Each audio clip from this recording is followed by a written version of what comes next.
Hello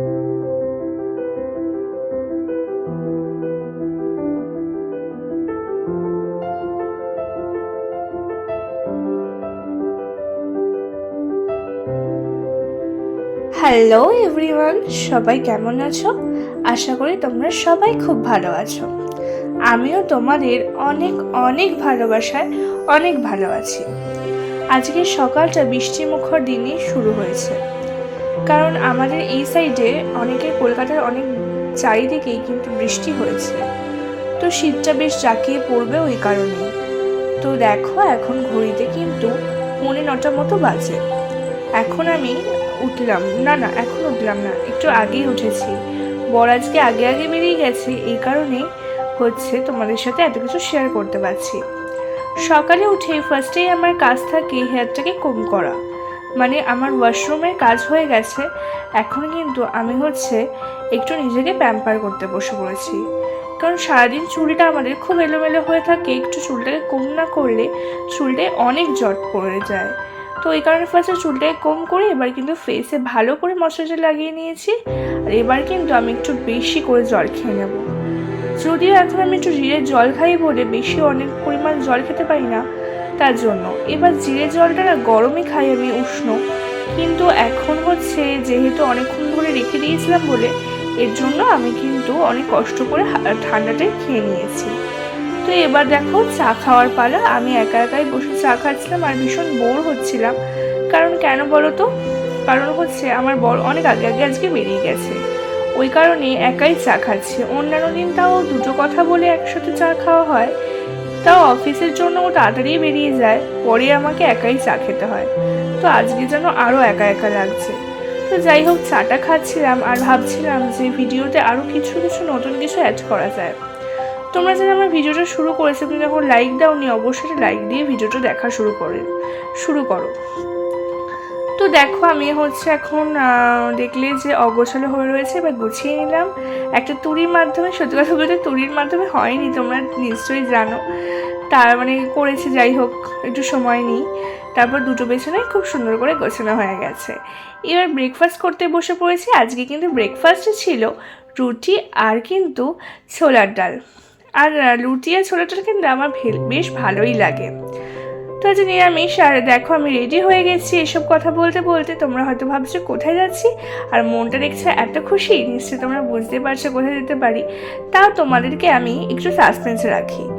তো তারপর দেখো রেডি হয়ে গেছি, আর অবশ্যই কমেন্টে জানিয়ে দেখো আমি নাচছিলামও, কারণ আমার এতটাই মজা হচ্ছে। তো বৃষ্টির দিনে বেরোবো, একটু মনটা কীরকম লাগছে। আর দেখো, ছাতা নিয়ে হাতে সোয়েটার নিয়ে বেরিয়ে পড়েছি, নিজেরই হাসি পাচ্ছিল ভেবে। আর শীতকালের বৃষ্টি না আমার একদমই ভালো লাগে না, তাও যাই হোক কোনোভাবে বেরিয়ে পড়েছি। আর এদিকে দেখো, আমি একা যাচ্ছি না, আমার শাশুড়িও সাথে আছে। আমি যাচ্ছি আমার বাপের বাড়িতে, আমার শাশুড়ি যাচ্ছে আমার বাপের বাড়ি, মানে তার বাপের বাড়িতে। কারণ আমাদের একই রুটে দুজনের বাপের বাড়ি, ওই কারণে একই অটো ধরে আমরা যেতে পারি। আমি আগে নেমে যাই, শাশুড়ি একটু পরে নামে।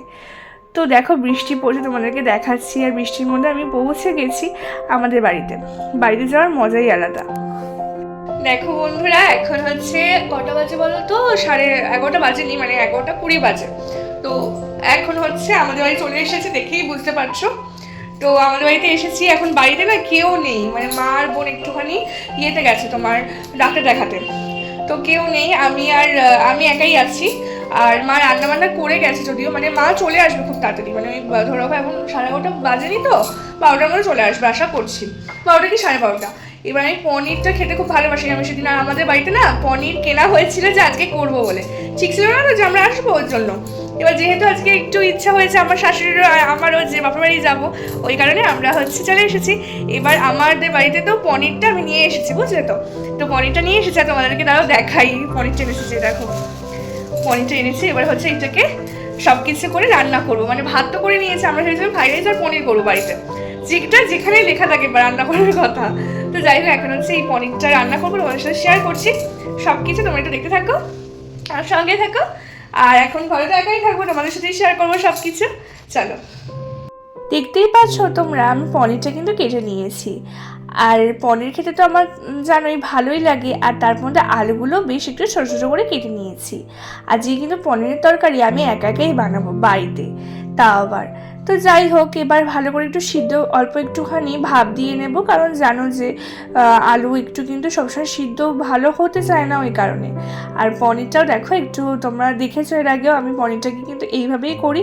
তো প্রথমে একটুখানি জলে ভিজিয়ে রাখবো কিছুক্ষণ, গরম জলে। তারপর দেখো একটুখানি বিছানা এলোমেলো ছিল, তার জন্য আমি বিছানাটাকে ভালো করে ঠিকঠাক করে নিলাম। করে নেওয়ার পরে এবার চলে এসেছি আবার কিচেনে। কিছুটা আদা আর হচ্ছে কাঁচা লঙ্কা বাটা ছিল, ওই কারণে হচ্ছে আমি শুধু টমেটোটা বাটা করে নিয়েছি। আর তারপরে কিন্তু আমি হচ্ছে কড়াইতে নিয়েছি তেল, আর তেলের পরে কিন্তু আমি হচ্ছে ভালো করে আলুগুলো ভেজে নেব নুন আর হলুদ দিয়ে। আর আলুগুলো না একটু বেশি নরম হয়ে গেছিলো মনে হচ্ছিলো মানে খুন্তি দিয়ে ভালো করে হচ্ছে একটু ভাজতে গিয়ে মনে হচ্ছিলো যেন গলে গলে যাবে। তো যাই হোক, অসুবিধা হয়নি, বেশিক্ষণ ভাজিনি আমি, কিছুক্ষণ ভাজার পরে উঠিয়ে নিয়েছি। তারপর কিন্তু পনিরগুলো ভেজে নিয়েছি, সেগুলো তোমাদের সাথে শেয়ার করিনি। এবার আসি রান্নাতে। তো এইরকম টাইপের রান্না না আমি মানে অনেকদিন পরে করছি। তো আমি বেশিরভাগ দুধ পনিরই করি। তো দেখতেই পেলে প্রথমে হচ্ছে আমি কড়াইতে তেল দিয়ে নিয়েছি, আর তেলের পরে কিন্তু হচ্ছে শুকনো লঙ্কা আর কিন্তু জিরে দিয়ে দিয়েছি। তারপরে কিন্তু মশলাটা পেস্টটা দিয়ে দিয়েছি। এবারে কিন্তু কষানোর পালা নুন আর হলুদ দিয়ে। তো এখানে আরও মশলা অ্যাড করা যায়, গোটা গরম মশলাও অ্যাড করা যায়, সেগুলো কিছুই ছিল না বলে আমি দিইনি। তো হলুদ আর লবণটা দিয়ে দেওয়ার পরে একটু কিন্তু চিনি দিয়ে দেবো। চিনিটা দিয়ে সুন্দর করে কিন্তু কষাবো। নিরামিষের দিনে একটু চিনি না হলে হয় বলো বন্ধুরা? চিনিটা দেখো দিয়ে দিলাম। এবার না, এটা লবণ দিলাম, সরি, লবণটা দিয়ে দিলাম। আর লবণটা দেখো একটুখানি অন্যদিকেও পড়ে গেছে। আসলে এক হাতে ক্যামেরা ধরে, এক হাতে ভিডিও করে, এক হাতে হচ্ছে রান্না করাটা কিন্তু চারটিখানি বিষয় নয়। আর ছিল না বাড়িতে আজকে কেউ, এই কারণে কাউকে বলতেও পারিনি। তো দেখলে পারলে স্বাদ মতো চিনিটা দিয়ে দিলাম। আর নিরামিষ রান্নাতে চিনিটা দেওয়া একটু ভালোই লাগে খেতে। তো চিনিটা দিয়ে দিয়েছি, আর বেশি একটা ঝাল দিইনি আজকে, কারণ হচ্ছে বাবাও খাবে, তো আর বাবা না খুব একটা ঝাল পছন্দ করে না। শুকনো লঙ্কার গুঁড়োটা দিতাম, কিন্তু বাবা বেশি শুকনো লঙ্কার কালারটা পছন্দ করে না, ওর জন্য দেখো এবার ভালো করে কষিয়ে নিয়ে আলুগুলো যেগুলো ভেজে রেখেছিলাম সেগুলো দিয়ে দিলাম। তো দিয়ে দেওয়ার পরে এবার আলুর সাথে ভালো করে মশলাটা কষিয়ে নেব। এটা কিন্তু এই পনিরের রেসিপিটা তোমরা একবার বাড়িতে ট্রাই করো।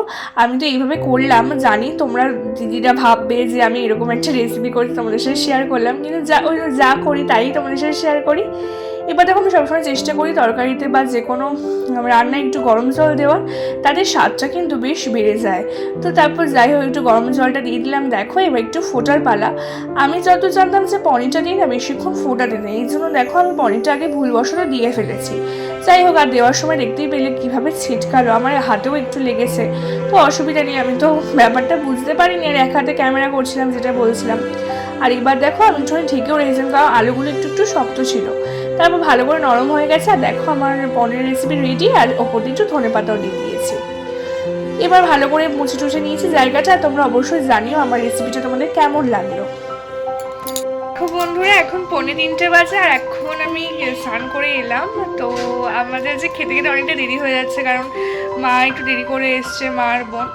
তো এখন হচ্ছে কিচেনে যাব, একটু মানে একটা কি বলবো পকোড়া করা বাকি আছে। তো এখন যাই, করে নিই। আর ঠান্ডা লাগছে এত পরিমাণ যে কি বলবো। আর আমার শীতকালের বৃষ্টি একদম ভালো লাগে না, গরমকালের বৃষ্টি আমার ভালো লাগে, শীতকালের বৃষ্টি একদম ভালো লাগে না। তো যাই, চলো ছটফট করে নিই, ওটা করে তারপর খেতে বসতে হবে, 3টে বেজে যাচ্ছে। এবার দেখো আমি একটু ফুলের বড়াটা করতে চলে এলাম, আর 2টো বড়াই বাকি ছিল। আর ওদিকে মা হচ্ছে মায়েদের বড়াগুলো করা হয়ে গেছিলো আগে থেকে। তো আমি তো অনেক পরে জানিয়েছি আসবো, ওই কারণে পরেই আমি করলাম এখন গরম গরম বড়া। তো তারপর বড়াগুলো করার পর এখন কিন্তু খেতে চলে গেছি। আর খাওয়াতে দেখো ছিল ভাত, ছিল উচ্ছে ভাজা, ছিল ডাল, ছিল পেঁপে দিয়ে, আর ছিল কিন্তু ফুল ভাজা, আর ছিল আমার হাতে তৈরি পনির। তোমরা নিরামিষের দিনে কীরকম খাবার খেতে পছন্দ করো অবশ্যই কমেন্টে জানিও। আর রেসিপিটা কেমন হলো জানাতে কিন্তু ভুলো না বন্ধুরা। আমি জানি খুব একটা ভালো রান্না করতে পারি না, কিন্তু যতটুকু করতে পারি ততটুকু তোমাদের সাথে শেয়ার করি। তোমরা একটু মানিয়ে নেবে আমার ভিডিওগুলো দেখে। এবার দেখো বিকেলবেলা আমি উঠে পড়েছি ঘুম থেকে, আর ঘুমিয়ে পড়েছিলাম, আর ঘুম থেকে উঠে দেখি ভীষণ ঠান্ডা লাগছে, তো সোয়েটারটা পরে নিয়েছি। এখন আমি কিন্তু বাড়ি চলে যাব, যেরকম শাশুড়ির সাথে এসেছি তেমনি শাশুড়ির সাথেই বাড়ি চলে যাব। তো দেখো আমি রেডি হয়ে গেছি, আর এবার কিন্তু বাড়ি যেয়ে চলে যাওয়ার পালা। তার মধ্যেই মা একটু বলো চা খেয়ে যেত, চাটা করে ফেলেছিল, আর দেখো কালো কাপে চাটা কি ভালো লাগছে, আমার তো খুব ভালো লাগছিল এই কাপটা। তো এবার বিস্কুট ভিজিয়ে ভিজিয়ে চাটাও খেয়ে নিলাম ওদের সাথে বসে বসে গল্প করে, আর তারপরেই কিন্তু আমি চলে এসেছি বাড়ি। আর বাড়ির সামনে এসে দেখো ভিডিও করছিলাম আমি আর মনি মিলে, এখন বাড়ি যাচ্ছি। আর বারবার বর ফোন করছিল, ওই কারণে আর রাস্তায় ভিডিও করতে পারিনি, তাই এখানে এসে তোমাদের সাথে শেয়ার করলাম। এবার যাই হোক, বাড়িতে গিয়ে তো অবাক হয়ে গেছি, আমার বর আমার জন্য খাবার নিয়ে চলে এসেছে আগেই, যে তারও টিফিন হয়ে যাবে আমারও টিফিন হয়ে যাবে। এদিকে দেখো চিকেনের সাথে নিয়ে এসেছে, আর কিন্তু নিয়ে এসেছে চিকেন মানে সব মিক্সড করা একটা চাউমিন। তো বাজারে চাউমিন খেতে আগে খুব একটা ভালো লাগতো না, কিন্তু এই বরের পাল্লায় পরে এখন ভালো লাগে। আমি নিজের বানানো চাউমিনই বেশি ভালো খাই। তো যাই হোক বন্ধুরা, আজকের মতো ভিডিওটা এতটুকুই। এখন আমরা চাউমিনটা খেয়ে নিই, দেখা হচ্ছে নেক্সট কোনো ভিডিওতে। তো ভিডিওটা ভালো লাগলে অবশ্যই লাইক কমেন্ট শেয়ার করতে ভুলো না বন্ধুরা। দেখা হচ্ছে অন্য কোনো ভিডিওতে। আসি আজকের মতো।